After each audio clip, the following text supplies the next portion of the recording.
Hello my loves, welcome back to my channel. Today I'm going to be doing a little bit of research here. Couple fun facts about me. No, I don't typically wear glasses. These are blue light glasses, and the phenomenon that is blue light has just been killing me lately. I sit at an office and look at a computer screen for 8 hours, in addition to the phone that I look at throughout the day, and then of course my laptop that I look at throughout the day. So I will be looking at a screen for this video. That is why the glasses are on, because I'm telling you, like, even 5 minutes exposure to LED or blue light or whatever it is has me with my head throbbing. Anyways, so if you didn't know, I didn't read anything in the year 2020. So the last time I was would consider myself an avid reader was 2019. So I thought that today we would play a fun little game where I look at the PopSugars 10 best romances for 2019 and see which ones I would agree with, and then for 2020 I might be taking some notes to figure out which ones I missed that I need to get to. You're guaranteed to fall in love with these 10 best romance novels of 2019. So we'll go ahead and click on the slideshow. 99% mine I would agree with. I gave that one 4 stars. I Owe You One by Sophie Kinsella. I did not read that one. I've heard good things about Sophie Kinsella. I haven't read one of her books yet. The Unhoneymooners, I believe I gave that one another 4 stars. This one's by Christina Lauren. Should I be telling you what they're about? Oops. 99%, well, I can't tell you what they're all about. 99% mine is by Sally Thorne. The premise is like this low-key, like badass rocker chick. She is getting ready to have one of her grandmother's houses redone, and just happens to be remodeled by Tom Valeska, and yeah, it's a childhood friend and friends to lovers, and it's just so good. Of course, not everyone liked that one, but Sophie Kinsella, I don't know what I Owe You One is about. The Unhoneymooners, the premise is a girl, her sister is getting married, and she doesn't love, I think it's either the groom's brother or the groom's best friend. She doesn't like the best man, and she's the maid of honor. And everyone at the wedding gets sick from food poisoning from the sushi bar, I think, and the only 2 people who didn't get sick were the maid of honor and the best man. And of course they have to take their Hawaiian vacation, and they do, and enemies to lovers, and once again the wedding party. So I actually just read this one this year. This I gave, I believe, 3 stars to. This is about, I think Alexa is her name, and I can't remember the guy's name, but basically it's another enemies to lovers. They're both best friends with, just kidding, I think I'm lying. I think Alexa is the one that they're both best friends with. It's about 2 people who hate each other but are both best friends with the same person, and they come together because their best friend is getting married. 3 stars. Love that one, or like that one. The Bride Test, I did read this one as well. This is by Helen Wong. This is about a, I think it's a, why do I want to say mail order bride? I don't think so. I really don't. I think it's, okay, so they're desperate to find him a bride. Okay. Yeah, it was cute. It was super, super cute. It was, I think I gave that one 4 stars. That was another really good one. Meet Cute by Helena Hunting. Did not read that one. Can't vouch for it or agree. I did put it on my TBR, and then I just never got to it. Next up, The Age of Light. I did read this one, and that's super shocking because this one is actually a historical fiction. This one is set during World War II, and it's about a photographer who, I'm reading now, but yeah, Man Ray, who took her under his wing, and it was pretty good. I think I gave that one another 3 stars. Red, White, and Royal Blue. If you didn't read this one, please do, because Casey McQuiston's book, the second book, their second book is coming out this year, and in June, and I'm so here for it.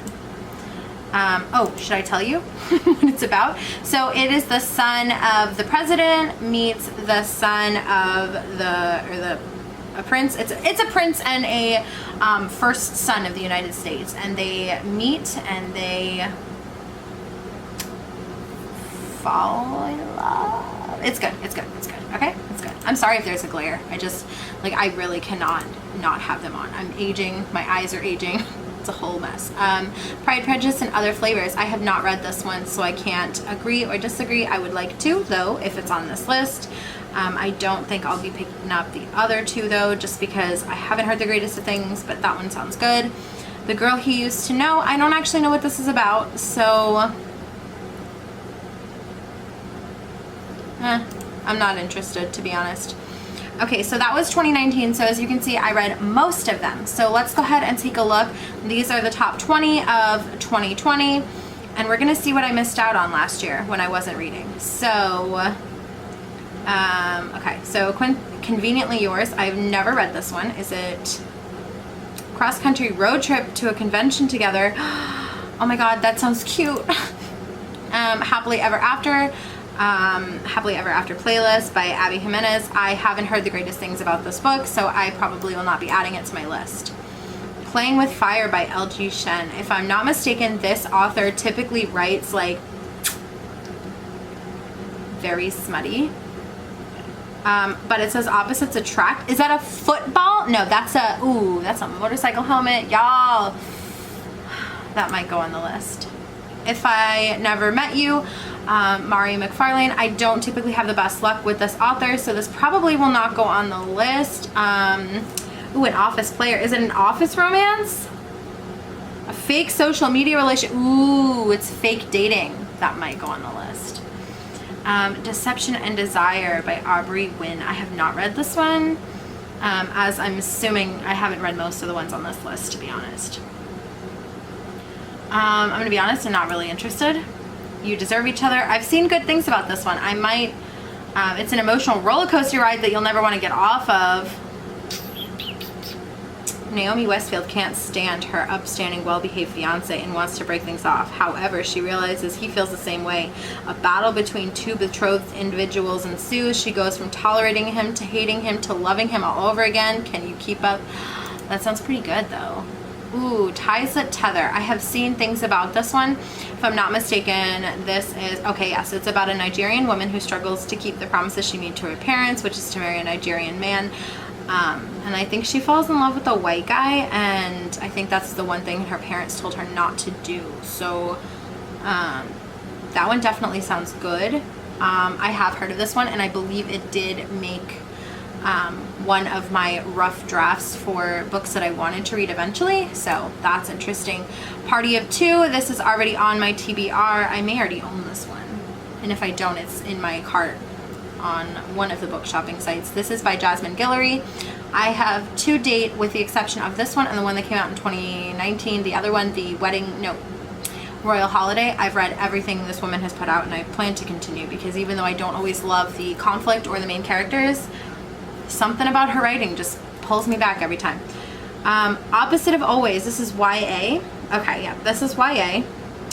Justin Reynolds. Jack and Kate come to an abrupt end when Katie dies. However, when Jack mysteriously finds himself traveling back in time. Ooh, I don't really love time travel, so I'm going to skip that one. Hairpin Curves. Doesn't love a good road trip story. They take a road trip to a wedding in Quebec. It becomes nearly impossible to withstand their complicated feelings for each other. Oh, maybe I should get rid of that. That's kind of annoying me. I bet it was annoying you too. You Were There Too. What's this? I've never heard of this one. After all, she and her husband live a picture-perfect life. However, when she unexpectedly meets a man she's been unwittingly visiting in her dreams. Whoa, that's too complicated for my brain. How to Fail at Flirting. I think I've heard good things. Complicates Everything. Oh, so it's one of those career things again. I just finished a career thing, and I didn't hate it, but it wasn't like my favorite thing. So, The Trouble with Hating You. Finds out her parents have invited the man they've arranged for her to marry to dinner. She leaves in rage. The situation becomes more awkward when she finds out they actually work together in the same office. I love office romances. I know I just said I don't like career romances, but like that's like when two people are like super like put their career over everything, and you know, that conflict, I don't love that. However, I did really like it in Not the Girl You Marry, because they were both doing it. I'm a sucker for like a good solid conflict, because if you know anything about me and you've been watching my videos for any length of time, you know that conflict in romance novels is my least favorite. But when it's a good conflict, and I mean like a good conflict, and I mean like they're both doing stupid things to each other conflict. So anyways, this is probably going to go on the list. The Boyfriend Project by Farah Rockin. I'm not going to try and say that one. She wants to swear off men and focus on her career after the public humiliation of being catfished. Ooh. That kind of sounds good. I just said I didn't want career romance. I guess it depends. I guess that's what we're learning today, is that it depends. Beach read. I have that book from Book of the Month. Will I get to it? Maybe. I don't know anything about it other than like, actually that's not true. I do know quite a bit about it. So this one is where two authors, one is a literary fiction and one is a romance, they go to like a beach, I guess, or like a hotel, or staying in a hotel on the beach, and they decided to sort of swap genres that they write in, and like I think romance happens. I don't know. It's on the romance page, so it must. Falling in Love montage. Okay, so this is a YA lesbian rom-com. Will pull at your heartstrings in a major way. Love is the last thing on. Ooh, can't say that name. I'm not gonna try it then. But when she meets the fascinating Ruby, they agree to a no-strings-attached summer filled with montage-worthy dates. Ooh, that sounds super cute. Tweet cute. I have seen things about this. This is by Emma Lord. However, I haven't had the greatest luck with Emma Lord. So Pepper secretly runs a massive Twitter account for her family's fast food chain, Big League Burger. Jack discovers that Big League Burger has stolen his grandmother's legendary grilled cheese recipe. An all-out Twitter war ensues, but little do Pepper and Jack know they're falling for each other through an anonymous messaging app. Will these star-crossed lovers say, ooh, aw, that sounds so cute. Last Tang Standing. I think that I have heard about this one because I really liked Crazy Rich Asians. Now the two that followed that, I enjoyed finishing them more than I enjoyed reading them, but that's besides the point. This says Crazy Rich Asians though, and I really like that. I really like that book. I wish you all the best. To the best of my knowledge, this is somebody who identifies as non-binary, so the pronouns that they prefer are they. Yes. While they come to terms with this major life change, they meet an exciting and charming Nathan who helps them through the process as their feelings grow for each other. It seems this new normal may not be so bad after all. I believe this is Own Voices, Mason Deaver's heartfelt coming-of-age novel. I wish you all the best. Will immerse you in the throes of young love. Okay, so yeah, that's I've heard good things, and I've also heard mixed things. So it's also, I believe, YA, and I don't typically have the best luck with YA romances. There's a couple that I've seen that I kind of want to read, so we'll see. This might go on the list. The Honey Don't List. I have it on my shelf. This is by Christina Lauren. This is another. The best-selling authors of The Honeymooners is back at again with the latest rom-com, The Honey Don't List. Okay, so this person works for a married couple and has been tasked with keeping their secret, even though their brand is built on marriage, they can't stand one another. Ooh, that sounds pretty good. I mean, I have it on my shelf, but like, just makes me want to prioritize it. And then I did want to see if I can find best romances of 2021 so far. PopSugar, just because I'm using all of PopSugars. Best romance. Oh, we got one. All right, let's take a look. Start the slideshow. The Marriage Code. I haven't heard of this one. When does it come out? That's Enemies to Lovers plot. That sounds super cute. Love Songs for Skeptics by Christine. Oh, I don't know anything about this author. But when an annoying publicist and her best friend / crush both enter her orbit at the same time, Zoe may have to reevaluate her stance on relationships. That's always fun. Pudge and Prejudice. Set in 1984 Texas, Pudge and Prejudice by A.K. Pittman is a body-positive YA retelling of Jane Austen's Pride and Prejudice. When Elise struggles to accept her body and fit in her new school, she finds help in the form of non-existent, no-nonsense best friend, the handsome boy she can't help but fall for. That sounds cute. Roommate, you know that's going to be steamy. Yep, steamy. No thanks. Not the biggest fan of historical romance. Enjoy the View. Nah. That it looks the cover looks cute, but I'm not really interested. Bookish boyfriends get a clue. This looks like,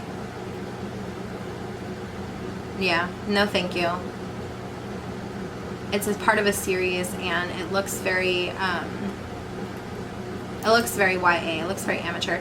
Oh my god, shipped. That one is, I guess that one has been reminding people of the On Honeymooners, so that one looks cute. Capturing the Earl, that is probably a historical romance, so I'm gonna go ahead and pass.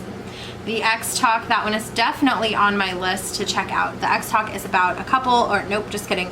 It's about a fake ex relationship. That one's cute. A Make-up Breakup. I haven't, that's YA. I'll skip that. Much Ado About You. I would like to check this one out, but I think that it's based off of Much Ado About Nothing. So I want to read that first. Detour to Love. Rom-com. Hate to Love rom-com set on a plane. That sounds cute. A Lady's Formula for Love.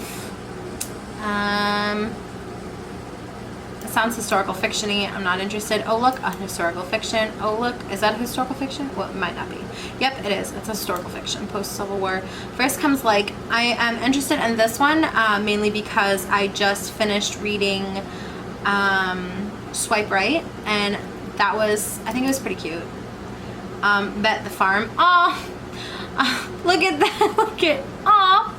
Look at her pink tractor. A quirky rom-com that centers on a quest to save a dairy farm. Oh, that's very Disney Channel. I can't remember what it was called, but it was cute. Honey Girl, I've heard really good things. This is about a woman, I think. Yeah, that she gets married in Vegas, and it's like, it wasn't like a love thing. It was kind of like a one in Vegas, you know. That looks cute. The Things We Leave Unfinished. It's the emotional story of two people's quest to finish an icon's last book. Huh. Yeah, that doesn't sound interesting to me.